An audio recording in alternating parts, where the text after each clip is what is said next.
নিচে একটি ছক্কার তিনটি অবস্থান দেখানো হয়েছে, তিনের বিপরীত তলে কোন সংখ্যা থাকবে।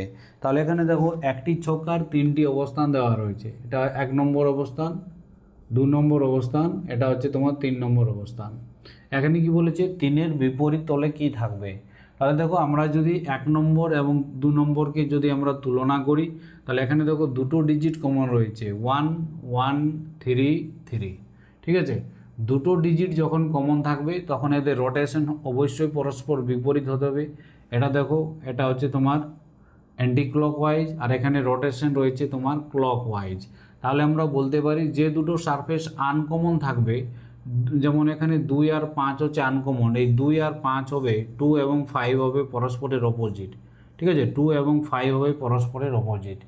এরপরে যদি আমরা 1 নম্বর এবং 3 নম্বরকে যদি কম্পেয়ার করি, তাহলে এখানে দেখো 2 কমন রয়েছে, দেখো এখানে রয়েছে 2 কমন আর 3 কমন। ঠিক আছে, 2 এবং 3, আর এদের রোটেশন অবশ্যই পরস্পর অপোজিট হতে হবে। যেমন 2 থেকে 3 হচ্ছে অ্যান্টি ক্লকওয়াইজ, আর এখানে 2 থেকে 3 হচ্ছে ক্লকওয়াইজ। তাহলে আনকমন সারফেস হচ্ছে 1 এবং 4, এবং 1 এবং 4 হবে পরস্পরের অপোজিট। যেটা আনকমন থাকছে সেটা হচ্ছে পরস্পরের অপোজিট। তাহলে 1 এবং 4 হচ্ছে পরস্পরের অপোজিট।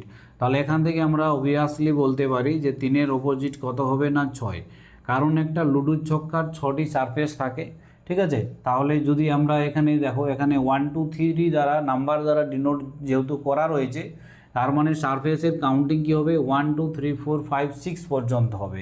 তাহলে এখানে দেখো 3 এবং 6 বাকি রয়েছে, এখানে 4টি সারফেসের সংখ্যা লেখা হয়ে গেছে 1 2 5 4। তাহলে 3 আর 6 বাকি রয়েছে, তাহলে 3 আর 6 হবে পরস্পরের অপোজিট হবে। তাহলে এখানে 3-এর বিপরীত তলে কোন সংখ্যা থাকবে না 6 থাকবে। Option B is the right answer.